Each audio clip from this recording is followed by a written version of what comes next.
Good morning friend. आज हम लोग बाल विकास से कुल 30 प्रश्न को देखेंगे तथा सही उत्तर जानने का प्रयास करेंगे। जो साथी जेटेड सीटेड का तैयारी कर रहे हैं उनके लिए यह सेशन अति महत्वपूर्ण होगा। यदि मेरे चैनल को सब्सक्राइब नहीं किए हैं तो सब्सक्राइब कर लीजिए ताकि आने वाले नोटिफिकेशन सबसे पहले आप तक पहुँचे। चलिए बिना देर के प्रश्न की ओर बढ़ते हैं। पहला प्रश्न को देखते हैं।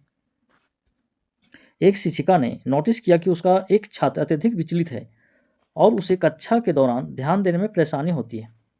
निम्नलिखित में से कौन सी रणनीति छात्र को केंद्रित रहने में मदद करने के लिए एक प्रभावी रणनीति होगी? ऑप्शन है छात्र को सख्ती से अपना अवधान अवधि बढ़ाने के लिए कहना, तो ये गलत होगा। तीसरा, माता पिता को बुलाकर छात्र के खिलाफ सख्त अनुशासनात्मक कार्रवाई करना, तो ये भी गलत होगा।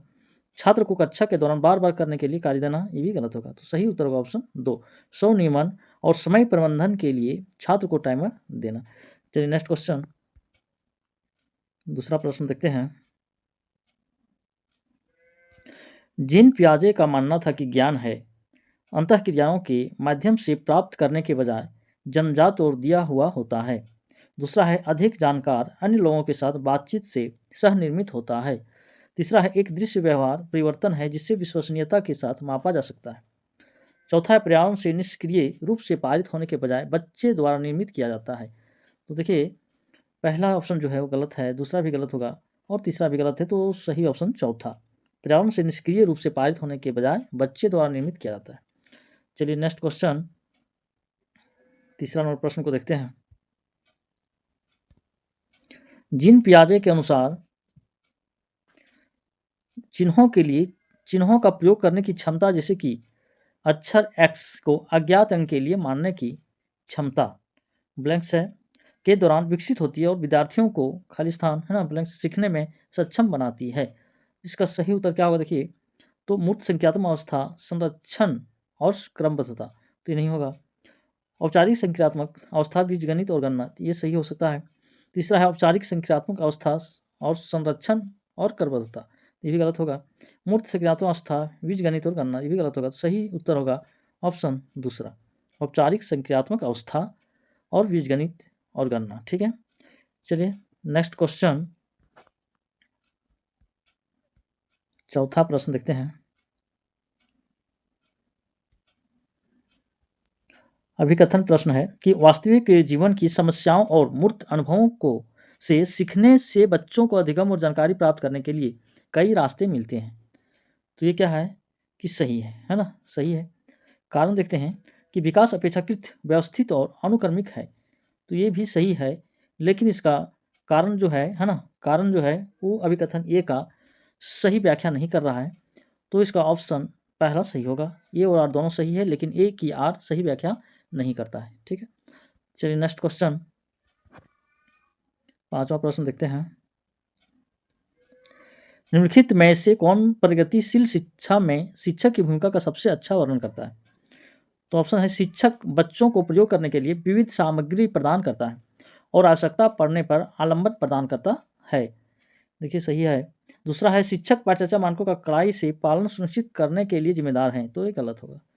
ठीक है, तीसरा है शिक्षक बच्चों को स्वतंत्र रूप से सीखने देता है और उनके सीखने में हस्तक्षेप नहीं करता है, भी गलत होगा। शिक्षक कक्षा में ज्ञान और प्राधिकार का प्राथमिक स्रोत है, ये भी गलत है। जिसका सही उत्तर होगा ऑप्शन पहला। नेक्स्ट क्वेश्चन, छठा नंबर प्रश्न को देखते हैं। निम्नलिखित में से कौन सा समाजीकरण की प्रक्रिया की विशेषताएं हैं? तो देखिए ऑप्शन है यह एक रैखिक प्रक्रिया है, तो गलत होगा। यह एक जटिल प्रक्रिया है, तो ये सही होगा। यह एक बहुआयामी प्रक्रिया, ये भी सही होगा। यह विभिन्न संस्कृतियों में विशिष्ट रूप से होती है, तो ये भी सही होगा। यानी बी, सी और डी, है ना, बी, सी और डी सही होगा इसका। तो सही ऑप्शन है दूसरा, बी, सी, डी। चलिए नेक्स्ट क्वेश्चन, सातवां नंबर प्रश्न की ओर बढ़ते हैं। निम्नलिखित में से कौन एक समावेशी कक्षा का उदाहरण नहीं है? तो ऑप्शन है उचित समावेशन का पालन, विभेदित निर्देश देना, प्रतिस्पर्धी लोकाचार को प्रोत्साहित करना, विविध दृष्टिकोणों का समावेश। तो इसमें क्वेश्चन क्या कहा है? नहीं बोला है, देख रहे हैं कि नहीं जब बताया गया है, तो इसका जो गलत होगा वही सही होगा। तो उचित समावेशन का पालन भी सही है, विभेदित निर्देश देना ये भी सही है, विविध दृष्टिकोणों का समावेश भी सही है। एक सही जो है, एक गलत है। देखिए, प्रतिस्पर्धी लोकाचार को प्रोत्साहित करना, ये गलत होगा। तो यही ऑप्शन जो है सही, क्योंकि यहाँ नहीं पूछा है, तो इसलिए तीसरा ऑप्शन सही होगा। चलिए नेक्स्ट क्वेश्चन, 8वां नंबर प्रश्न है,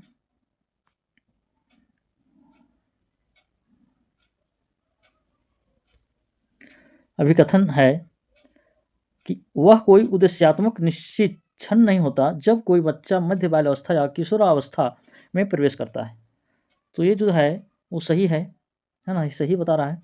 कारण देखते हैं कि विकास प्रकृति में निरंतर होता रहता है, तो ये भी सही है ना, दोनों सही, और इसका व्याख्या भी सही कर रहा है। तो क्या है ऑप्शन इसका होगा चौथा, ये और दोनों सही है और एक की आर सही व्याख्या करता है। चलिए नेक्स्ट क्वेश्चन,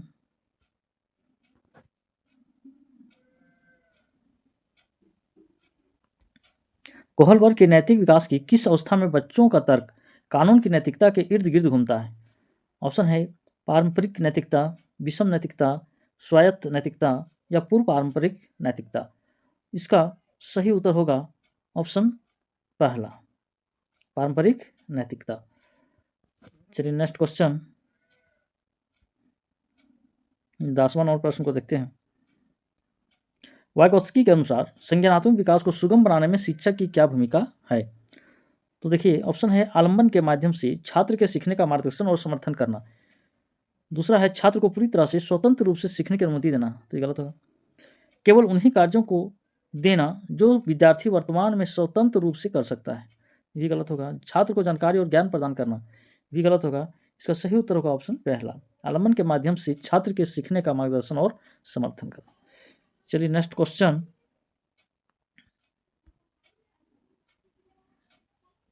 11 नंबर प्रश्न को देखते हैं।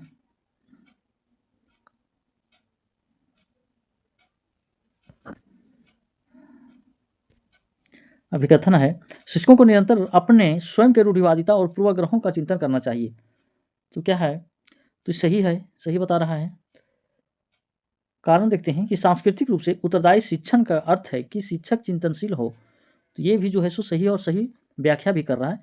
तो इसका सही उत्तर होगा ऑप्शन चौथा, ये और दोनों सही है और एक यार सही व्याख्या करता है। चलिए नेक्स्ट क्वेश्चन, 12 नंबर प्रश्न को देखते हैं। किशोरावस्था के बारे में निम्नलिखित में से कौन सा कथन सही नहीं है? यहाँ नहीं जब पूछ रहा है ना, देखते हैं कि पहला ऑप्शन है किशोरावस्था को आमतौर पर यौवन को शुरू करने के लिए माना जाता है। यह एक ऐसी प्रक्रिया है जो अनपरिपक्वता और पुनरुत्पादन की क्षमता की ओर ले जाती है। दूसरा है किशोरावस्था बचपन और वयस्कता के बीच विकासात्मक संक्रमण है जिसमें शारीरिक, संज्ञानात्मक और मनोसामाजिक परिवर्तन होते हैं। चौथा देखते हैं किशोरावस्था एक सामाजिक रचना है। तो क्या है, ये तीनों जो देखें वो क्या है, गलत है।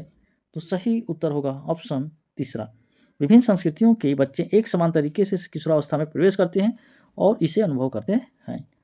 चलिए नेक्स्ट क्वेश्चन,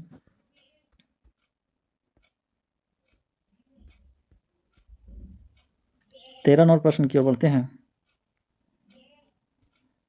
कोहलबर्ग के नैतिक विकास के सिद्धांत की कैरोल गिलिन है ना, कैरोल गिलिन की आलोचना का केंद्रीय तर्क है। ऑप्शन है पहला बच्चों की नैतिक क्षमताओं को अधिक आंकना। दूसरा बच्चों के अध्ययन में प्रायोगिक शोध प्रणाली का उपयोग। तीसरा है स्कूल जाने वाले बच्चों के लिए अध्ययन के शैक्षिक निहितार्थ। और चौथा ऑप्शन है देखभाल की नैतिकता और नारीवादी दृष्टिकोण। तो देखिए इसमें कैरोल गिलिन का जो है वो है ऑप्शन चौथा, देखभाल की नैतिकता और नारीवादी दृष्टिकोण। चलिए नेक्स्ट क्वेश्चन, 14 नंबर प्रश्न की ओर बढ़ते हैं।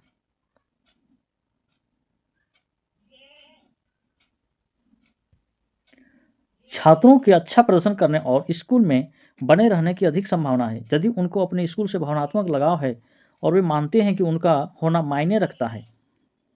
तो क्या बता रहा है कि जो है मायने रखता है, तो ये सही बता रहा है ना, सही है। कारण देखते हैं कि भावनाएं सीखने में महत्वपूर्ण भूमिका निभाती, ये भी सही है और सही व्याख्या भी कर रहा है। तो इसका सही ऑप्शन होगा चौथा, ये और दोनों सही है और एक की यार सही व्याख्या करता है। चलिए नेक्स्ट क्वेश्चन, 15 नंबर प्रश्न है निम्नलिखित में से कौन सा संरचनावादी अधिगम सिद्धांत का मूल सिद्धांत है? तो ऑप्शन है अधिगम तब होता है जब छात्रों को शिक्षकों से सही उत्तरों प्रति पुष्टि मिलती है। दूसरा है छात्र अपने पर्यावरण के साथ सक्रिय संलग्नता के माध्यम से अपने ज्ञान का निर्माण करते हैं।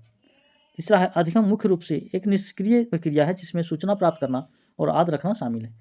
चौथा है शिक्षकों के छात्रों को प्रत्यक्ष निर्देश और स्पष्ट मार्गदर्शन प्रदान करना चाहिए। तो इसका सही उत्तर हो जाएगा ऑप्शन दूसरा, छात्र अपने पर्यावरण के साथ सक्रिय संलग्नता के माध्यम से अपना ज्ञान का निर्माण करते हैं। चलिए नेक्स्ट क्वेश्चन।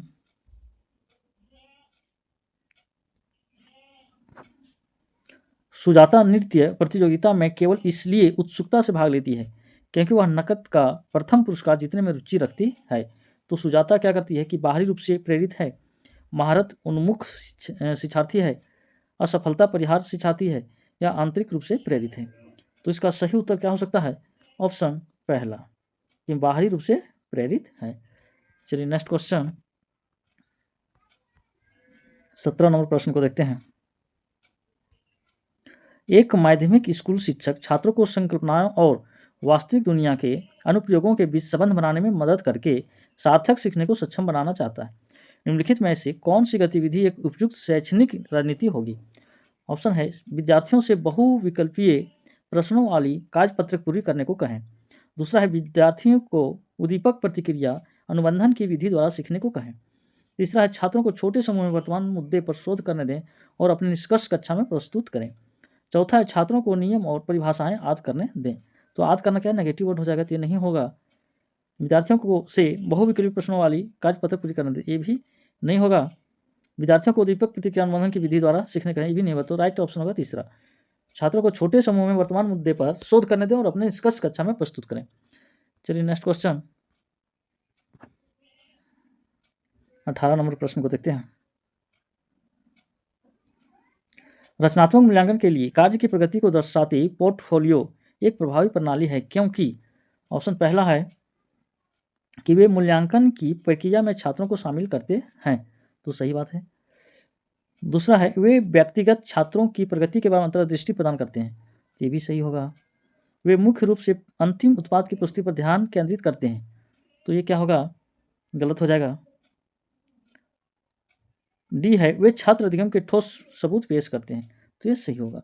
और इसका क्या होगा? ए, बी और डी।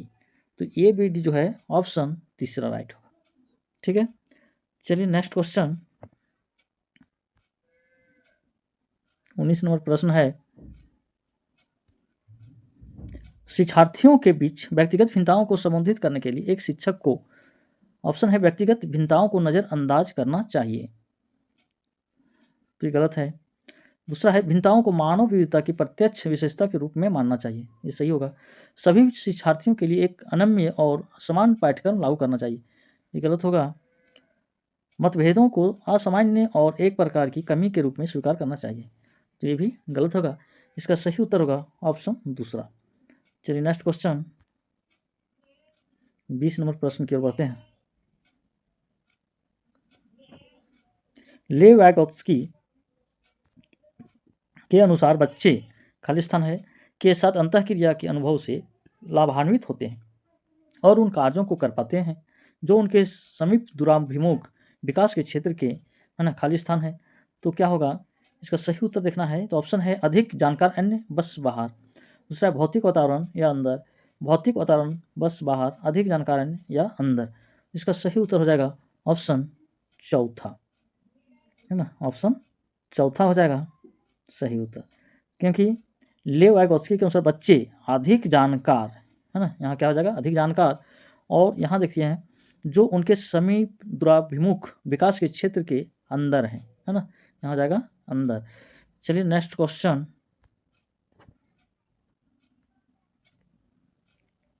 21 नंबर प्रश्न है आलोक निम्नलिखित व्यवहार दिखाता है। पढ़ते समय सिर को अजीब स्थिति में पकड़ना, आँख को बार बार मूंदना और रगड़ना, आँखों की लाली सूजन, अक्षर पहचान में भ्रमित होना, यह किसके संभावित लक्षण हो सकते हैं? ऑप्शन है पहला भाषा की समझ की समस्या, संलीनता विकार, संचार संबंधी विकार या दृष्टि संबंधी समस्याएं। तो जब क्या है, ये आँख को बार बार जब मूंद रहे हैं, है ना, मूंदना और रगड़ना, तो इसका सही उत्तर होगा दृष्टि संबंधी समस्याएं, ऑप्शन चौथा। चलिए नेक्स्ट क्वेश्चन।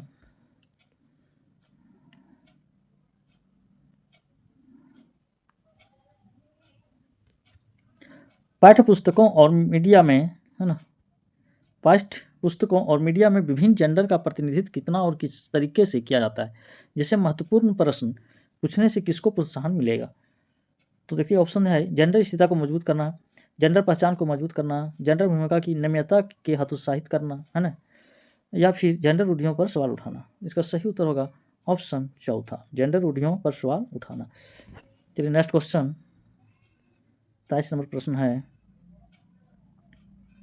एक प्रगतिशील कक्षा में आकलन, एक प्रगतिशील कक्षा में आकलन, है ना, क्या होता है, तो वस्तुनिष्ठ होता है, योगात्मक होता है, मानक संदर्भित होता है, या गतिशील होता है।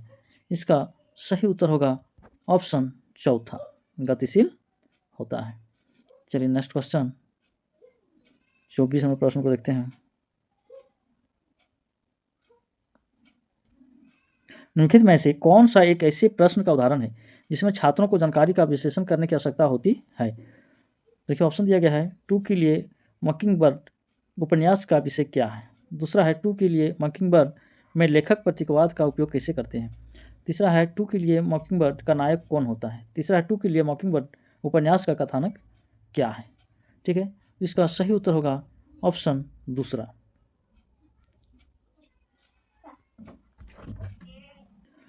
नेक्स्ट क्वेश्चन, 25 नंबर प्रश्न को देखते हैं। एक बच्चा किसी कार्य को करने में जितना कम सक्षम होता है, शिक्षकों को उतने ही अधिक संकेत व इशारे देनी चाहिए, और जैसे जैसे बच्चा अधिक से अधिक कर सकता है, शिक्षकों को कम से कम मदद करनी चाहिए। कारण है कि बुद्धि को बुद्धि लब्धि की गणना करके सटीक रूप से नहीं मापा जा सकता है। तो ये क्या है कि दोनों सही है, ये भी सही कह रहा है और ये भी कारण भी सही है, ठीक है, लेकिन इसका सही व्याख्या नहीं कर पा रहा है। इसका सही ऑप्शन होगा पहला, ए और आर दोनों सही है, लेकिन ए की आर सही व्याख्या नहीं कर पा रहा है। ठीक है, चलिए नेक्स्ट क्वेश्चन,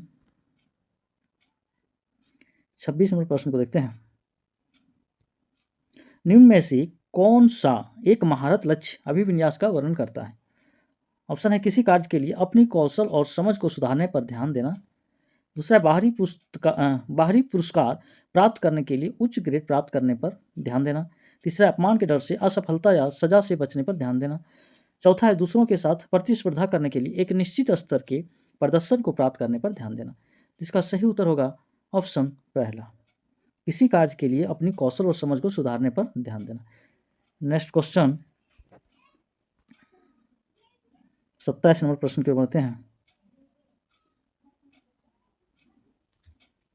निम्नलिखित में से कौन सी प्रक्रिया उदाहरण से प्राप्त जानकारी के अर्थ निर्माण और इसे स्मृति में आगे संग्रहित करने के लिए आवश्यक है। ऑप्शन पहला है, क्षय होना, भूलना, पुनर्प्राप्ति, ध्यान देना। इसका सही उत्तर होगा ऑप्शन चौथा, ध्यान देना। नेक्स्ट क्वेश्चन, 28 नंबर प्रश्न की ओर बढ़ते हैं।